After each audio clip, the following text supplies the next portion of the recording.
Hey there, it's been a minute, but I thought I'd better tell you about my next series that I want to do, which is comparing Trump to Joseph Smith, looking at both of their lives, and particularly Joseph Smith's life, as I've written a book about him, and looking at the ways the leadership that the two men share and the kind of ways that they relate to the people around them, their followers, and those that disagree with them.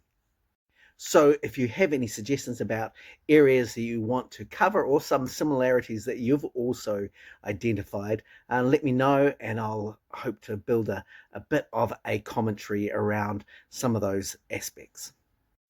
And we'll have a bit of fun as we look at the ways that men engage in power tactics as they become leaders and they have great followings. Much has been made about the ability of President Trump to pardon people and the kinds of people that he's using that power to help. There is concern that he is pardoning people that might be paying him to do so in some way or form. And this also happened with Joseph Smith. Joseph Smith, like Donald J. Trump, had a lot of trouble with the law. He was in and out of court, he was often sued, and he was trying to figure out ways to make that easier on himself. The legal system has some leniency powers, and one of those is the idea that you can go before a magistrate and plead that the place where you're being tried is unfair to you because the people are already way too prejudiced. And so, with a writ of habeas corpus, you could be tried in a place that is supposed to be independent and that will judge your case on the merits rather than the feelings of the people around you. Joseph became aware of this during his incarceration at Liberty Jail when Sidney Rigdon was allowed to go free. And Joseph sued for a change in venue for their trial, and then the others escaped and were able to flee to Illinois. Because this was early in the American Republic, extradition was unusual and fraught, and Missouri just didn't want to follow that through. But it became a thing later as Joseph started to rail against Missouri, and we'll talk about that a lot later. When Nauvoo was incorporated as a city, its charter had the mechanism in it of habeas corpus, so that Joseph could make it possible to go before his own magistrate in his own town and get a favourable response. When he did have some significant legal problems, he just managed to get to Nauvoo, and then Nauvoo would be able to hear the case and acquit him regardless of what the charge was. This was incredibly powerful and gave Joseph a huge legal advantage, and he certainly used it, and people complained, especially those outside of Nauvoo who were really wary of Joseph and his behavior already. But in 1844, Jeremiah Smith sought refuge in Nauvoo. He was actually a second cousin of Joseph that Joseph hadn't met but got along really well with really quickly. And Jeremiah Smith had a problem because he had been owed some money by the US government, and so when he went to collect, they wouldn't let him have it. So he collected the money under a fraudulent name and was wanted by the federal agents. Joseph heard his plight, brought him up on a writ of habeas corpus in front of the Nauvoo Municipal Court and acquitted him of his charges, and then also set out a damage to the United States government for Jeremiah Smith. This caused a lot of criticism because Jeremiah Smith effectively was a criminal being pardoned by Joseph in Nauvoo. Listen to this complaint in the Nauvoo Expositor. We hold all church members are alike, amenable to the laws of the land, and we further discountenance any chicanery to screen them from the just demands of the same. He who sets the laws at defiance and evades their operation either by direct or indirect means pursues a course subversive to the best interests of the country and dangerous to the well-being of the social compact. If such an order of things is allowed to exist, there is every reason to believe that Nauvoo will become a sink of refuge for every offender who can carry in spoils enough to buy protection. Sound familiar? Joseph could sell freedom to the highest bidder because he had this incredible power through the Nauvoo City Charter to pardon anyone with the right amount of influence or money. And that, in the wrong hands, can be extremely dangerous. One of the great bromances and relationship breakup drama of 2025 was between these two men, Donald J. Trump and Elon Musk. Musk had helped Trump secure the presidency, and in return, President Trump appointed him head of efficiency gains in Doge to be able to look at various industries and government contracts and re-engineer them. This was a huge amount of power, but it also meant that he was invested in what the country was going to do going forward with these efficiency gains.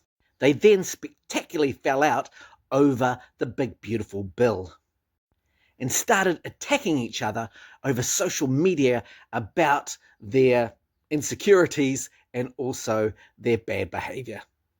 They recently made up and supposedly on the same page. Joseph also had a significant bromance that led to him having a great deal of power. John C. Bennett used his influence in Illinois to secure a strong city charter for Nauvoo that gave it a number of protections. And in reward, Joseph made John C. Bennett the first mayor of Nauvoo. The two men were incredibly close and lived together for part of the time between 1840 and 1842. Then accusations of impropriety meant that these two men, who were thick as thieves, now had a decision. Joseph threw John C. Bennett under the bus and relieved him of his duty as mayor of Nauvoo and ousted him completely from the church. It may have been that Joseph was just under damage control and would have eventually revived John C. Bennett to his former office, but John C. Bennett took this incredibly personally and went to the papers and started producing exposés about Joseph and the practices of Nauvoo that were terrible, confirming in print that Joseph was doing some underhanded things. This went on for a long time and the two men never reconciled. The bromance had exploded spectacularly. As Epstein emails are leaked this week, it paints a picture of a bromance that was mostly one-sided. Epstein seems to have a bit of disdain for Trump, and he's undermining him in the background and also pursuing ways in which he might be able to cause him damage, embarrassment, or even some form of extortion. John C. Bennett also did this to Joseph Smith. In spring of 1842, Lilburn Boggs, who was the previous governor of Missouri during the Mormon expulsion, an attempt was made on his life. He believed it was perpetrated by Porter Rockwell on command of Joseph Smith. John C. Bennett confirmed this in the papers, citing that Joseph Smith was trying to kill Lilburn Boggs, and so Joseph had to go into hiding for almost 6 months.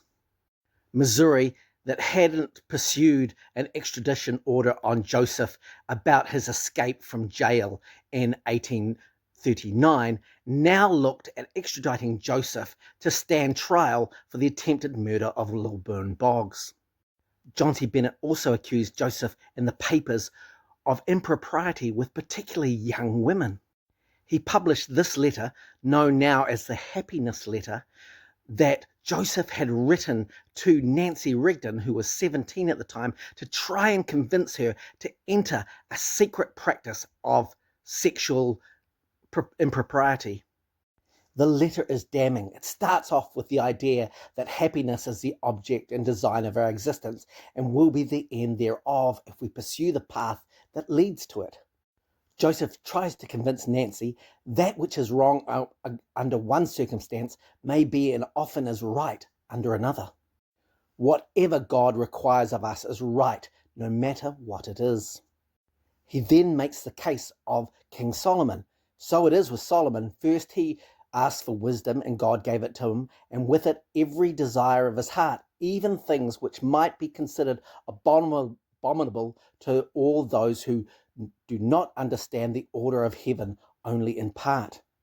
This reference to Solomon and something abominable goes to Jacob chapter 2 in the Book of Mormon, which suggests that King David and King Solomon were guilty of abominations in practicing the idea of wives and concubines.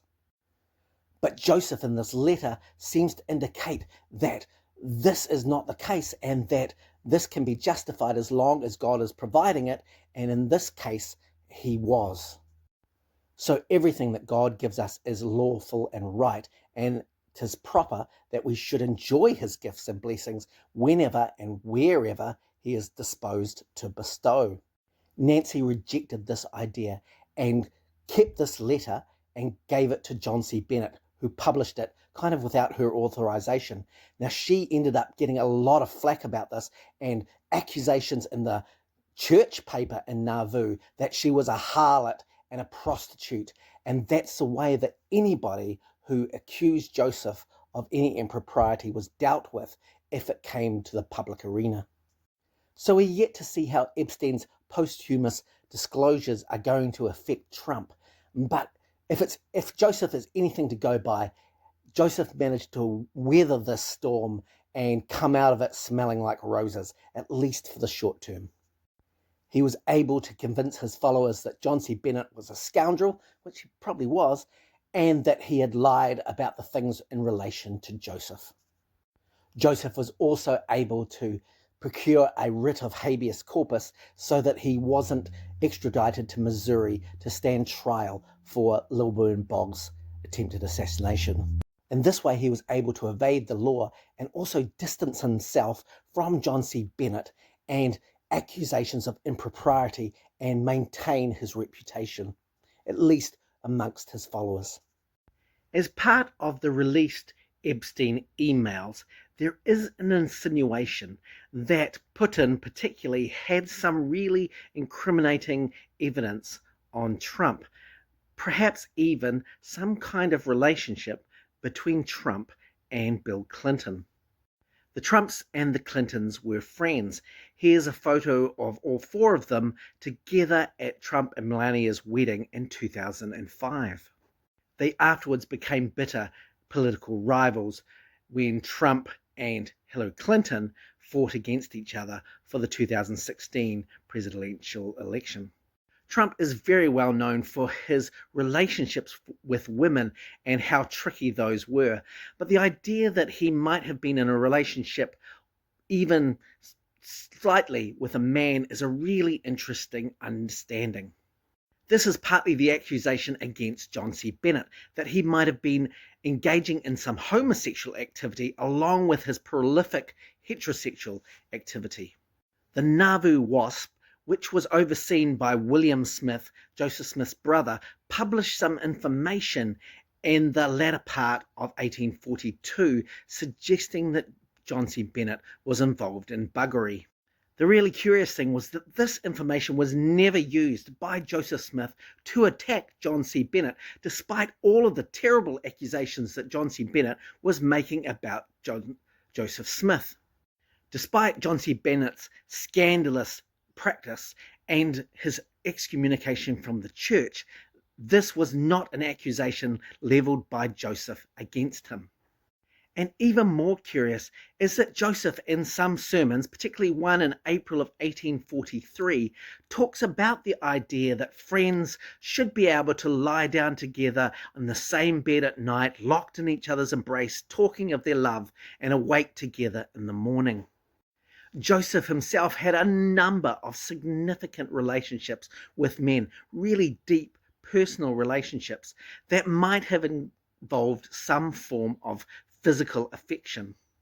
Joseph, during his life, never spoke against homosexuality, even though there was motive and incentive to do so.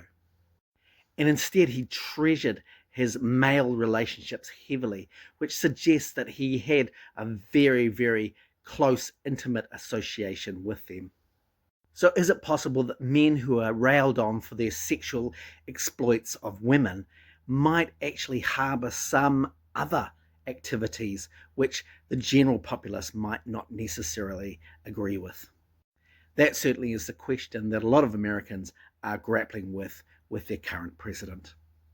Trump's personal life has been marred by indiscretion, a whole lot of accusations of impropriety, and a number of affairs. He's also made a number of boasts about his prowess with women and his ability to have access to them absent of their consent. He's also made uncomfortable gestures about his daughter and also other people who should be out of his range. He has also been accused of targeting particular women, and when women make accusations against him, he slanders them and makes their life a living hell. Joseph Smith has a similar MO. He was accused very early in the piece by his wife's cousin, Levi Lewis, about impropriety with Emma's best friend, Eliza Winters. In Ohio, he was accused by his best friend, Oliver Cowdery, of having an adulterous affair with Fanny Alger, a housekeeper in his home, which he regarded as a daughter. This became a huge problem in 1837 and 1838 as members of the church grappled with his failed business activities, but also the idea that his personal life might be suspect. Ousting his accusers and forming a city with a lot more loyalty, he was able to access more young women, including those in his own household who had been placed in his care as pseudo-daughters. He formed relationships with the Partridge sisters, the Lawrence sisters, and Lucy Walker, all who were wards in his home.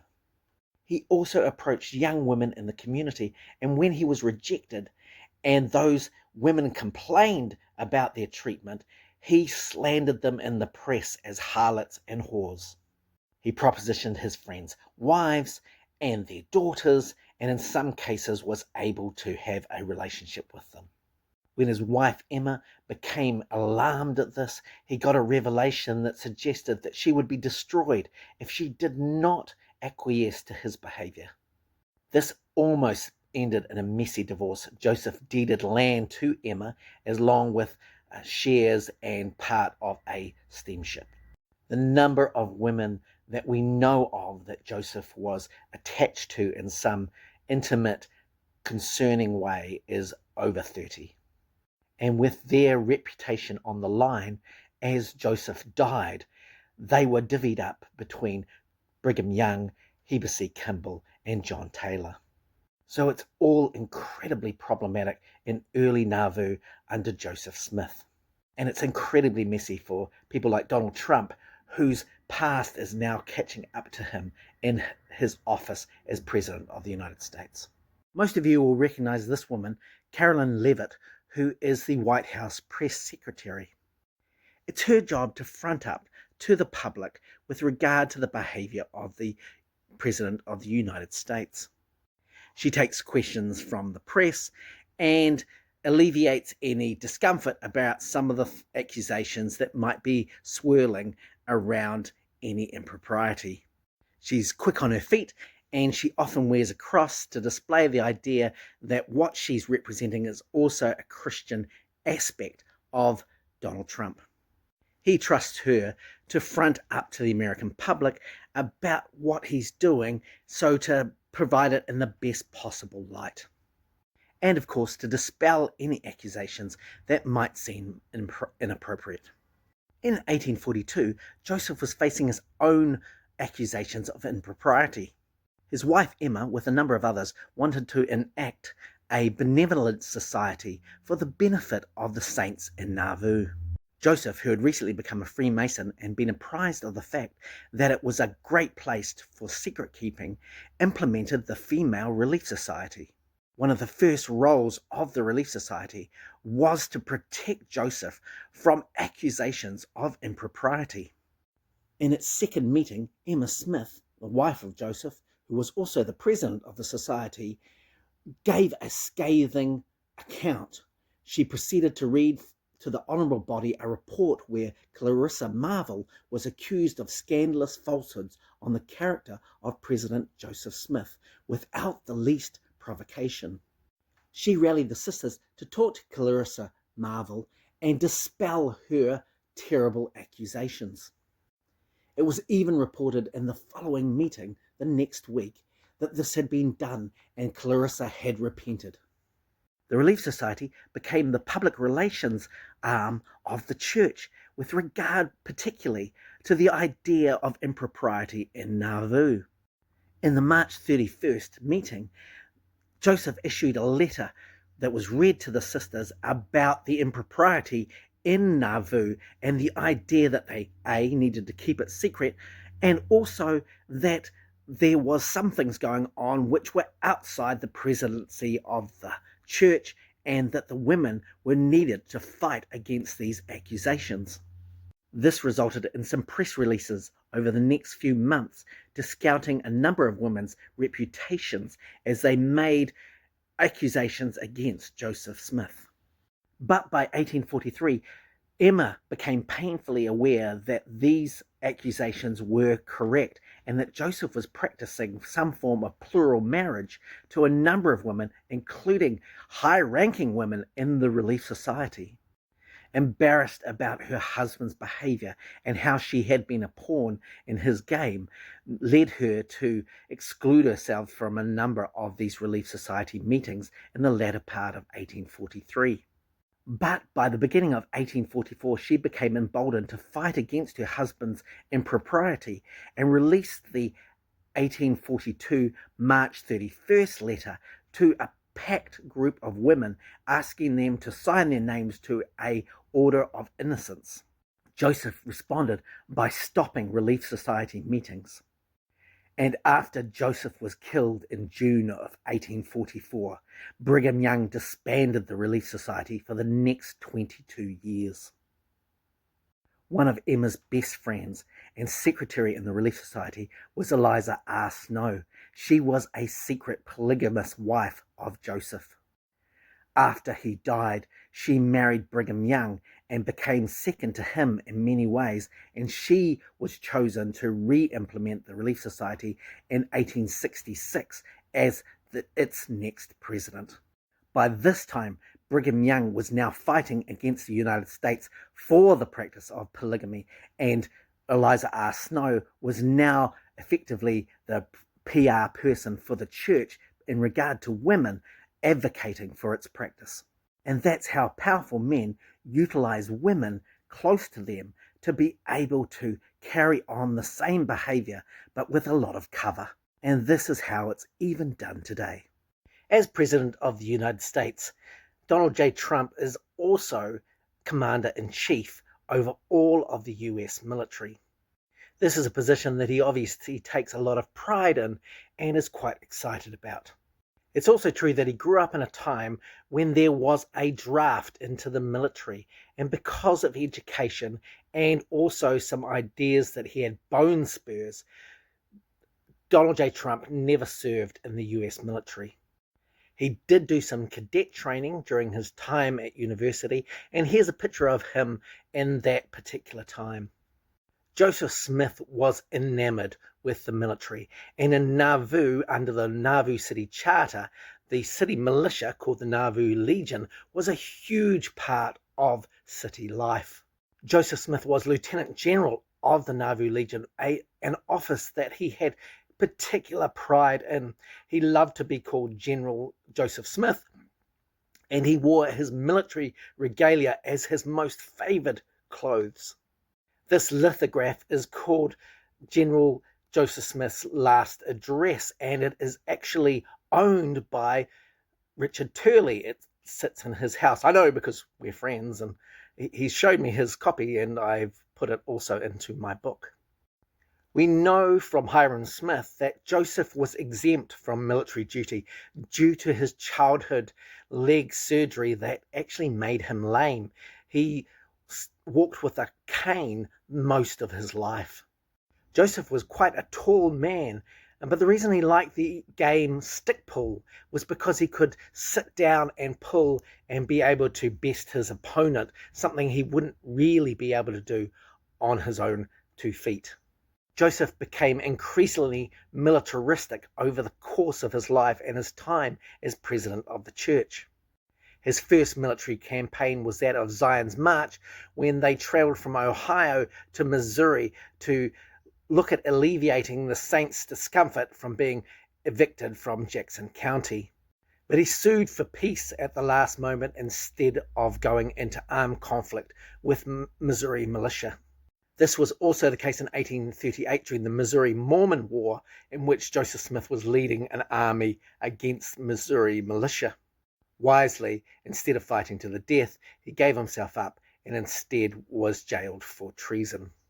But in June of 1844, he was again in the hot seat as he spurred on the Nauvoo Legion with the idea that they would conquer their foes. Governor Ford managed to convince him that this was a terrible idea and the city would be wasted, and instead he gave himself up on charges of treason, which then he was murdered in Carthage jail. One little-known story in 1835 that's quite fun is that Samuel Smith was brought up on charges of not doing his military duty in Ohio. Joseph thought that he should be exempt because of his preaching, but he didn't have the right papers, and the courts pursued Samuel Smith, giving him a fine of $20, in which case he had to sell his cow. Joseph Smith was so upset by this court ruling that he cursed the courts and said that it would rain down of fire on them. And funnily enough, later on in Nauvoo, he required all men to join the Nauvoo Legion, which made it one of the biggest armies in the United States at the time. After Joseph's death, the title of Lieutenant General was passed to Brigham Young, but when Nauvoo lost its charter, it also lost its militia, and Brigham Young fled to the west. But being in charge of a powerful army that causes others fear is one of those things that authoritarian leaders love. One of the things that authoritarian leaders are criticized for is appointing their family to positions of power. This has certainly been a major criticism of President Trump, that a number of his family are in situations which they couldn't have possibly otherwise been, except for the fact that he is in such a powerful position, and that there's a clear enrichment of their personal circumstances because of political appointment. This becomes particularly problematic when family loyalty supersedes justice, integrity, and accountability. This was also the case in the early LDS Church. The moment that Joseph Smith Sr. joined the church, along with a number of the Smith family, they got very senior positions in being able to take the lead with regard to the church. This also meant that Smith family members got paid for their services in the church. In 1835, Joseph created an office called the Church Patriarch and called his father, Joseph Smith Sr., to be that person. He got paid for every patriarchal blessing he gave because people were very excited about having their own personal scripture.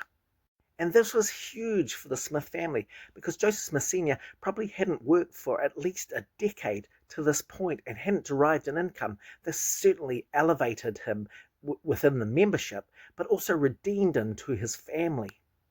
This paid office was transferred to Hiram Smith in 1840 after Joseph Smith Sr. died. Other family members were given high callings in the church and also civic responsibilities in Nauvoo. Joseph Smith's mother was also given the papyri and mummies from the Book of Abraham, which she displayed and was able to derive an income from showing them. This meant that in Kirtland, and particularly then in Nauvoo, the Smith family were reliant on their relationship with Joseph to derive an income. Joseph Smith even said that he had redeemed and saved his family when they were in a poor and miserable condition. And people in Nauvoo got particularly concerned about this when Joseph and his family got favors and positions that meant that they were in a greater financial position than anyone else. William Law in the Nauvoo Expositor said that the Smiths were utilizing their positions to aggrandize themselves, something that he found particularly problematic. But this is just the way that authoritarian leadership works. One of Trump's most endearing qualities is his enthusiasm. Everything is the best. Everything he does is amazing. And of course, the windfall is going to be great as long as you follow his plan. Joseph Smith also had grand promises, things that he was going to deliver that were just around the corner, that were going to be amazing. Have a listen to these couple of quotes from 1842 and 1843. I now deliver it as a prophecy. If the inhabitants of the state with the people of the surrounding county will turn unto the Lord with all their hearts, 10 years will not roll round before the kings and queens of the earth will come unto Zion and pay their respects to the leaders of this people. They shall come with their millions and shall contribute of their abundance for the relief of the poor and the building up and the beautifying of Zion. It's 1842. And this one from 1843. Brethren, hurry on to the Nauvoo house thus, and you will build it. You will then be on Pisgah's top, and the great men will come from the four quarters of the earth, will pile the gold and silver into it till you are weary of receiving them. Along the same lines as his optimism, Trump often does a lot of boasting in his ability and also his opportunities. Joseph did the same. Listen to this sermon from the 26th of May, 1844, just weeks before his death. I am the only man that has ever been able to keep a whole church together since the days of Adam. A majority of the whole have stood by me. Neither Paul, John, Peter, or Jesus never did it. I boast that no man ever did such a work as me. The followers of Jesus ran away from him. The Latter-day Saints never ran away from me yet. You know, my daily walk and conversation, I'm in the bosom of a virtuous and good people. How I do love to hear the wolves howl. When they can get rid of me, the devil will also go. For the last 3 years, I have a record of all my acts and proceedings, for I have kept several good, faithful, and efficient clerks in constant employ, and they have accompanied me everywhere and carefully kept my history and have written down what I have said, where I have been, and what I have done. Therefore my enemies cannot charge me with any day or time or place, but which I have a written testimony to prove my actions. Confidence is something that both Joseph Smith and Trump have in spades. Much has been made about Trump remodeling the White House and redecorating the Oval Office with some really austere kind of decorations, particularly the use of gold features, gold artifacts, things that really just shine. This seems to reflect his interest in palaces and the idea that the White House is a bit of a palace for him. Joseph Smith began his youth as a treasure seeker, and the primary medium for that was also gold. One of the things that made him stand out in his community was that he had talked about the idea he had found gold plates. His previous treasure-digging gang seemed to really believe this, also believe that they were cut out of the deal, and they rushed to try and get these gold artifacts from him. Gold was a preoccupation of the Smiths, particularly in their poverty. The idea that they might be able to secure treasures was like the lottery of its day. This obsession with gold and a golden city, the New Jerusalem, was the basis on which a lot of the new members joined the church and followed Joseph, believing that he could lead them to treasure. That treasure was always just on the cusp of being acquired, and particularly through patriarchal blessings, which Joseph gave a lot of in the early church. Here are a couple of examples. First, to his brother Hiram. Behold, Hiram Smith shall be blessed with an abundance of riches of the earth, gold, silver, and treasures of precious stones, of diamonds and platina. His chariots shall be numerous, and his cattle shall multiply abundantly. And this one in 1835 to Oliver Cowdery. He shall be blessed with gold and with silver, with diamonds and all precious stones abundantly. Oliver returned the favour with his own blessing of Joseph. Joseph Smith shall have gold and silver, precious stones, diamonds, pearls, and the pure platinum, with the antiquities of every kind abundantly.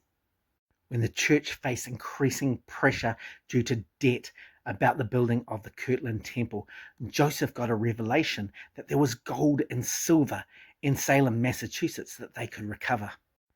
Doctrine and Covenants 111:4. And it shall come to pass in due time that I will give this city into your hands, that you shall have power over it, insomuch that they shall not discover your secret parts, and its wealth pertaining to gold and silver shall be yours. Despite a trip to Salem in 1836, they were unable to recover any treasure in that city. Gold and silver eluded the saints and Joseph, but again in 1841 in Nauvoo, Joseph got another revelation that seemed to indicate that gold and silver were just about to appear. Doctrine and Covenants 124:25. And again, verily I say unto you, let all my saints come from afar, and send ye swift messages, yea, chosen messages, and say unto them, come ye with all your gold and your silver and your precious stones, and with all your antiquities, and with all who have knowledge of antiquities, that will come, many come, and bring the box tree and the fir tree and the pine tree, together with all the precious trees of the earth, and with iron, with copper, with brass, with zinc, and with all your precious things on the earth, and build a house to my name, for the Most High to dwell therein. Joseph's last big building project in Nauvoo was the temple, which he hoped that would bring people from near and far who would come and bring commerce to Nauvoo, including their gold and their silver, to buy and to enrich the city. Angel Moroni stands atop of this temple, clothed in gold, as a reminder of this precious legacy that was supposed to happen to the saints.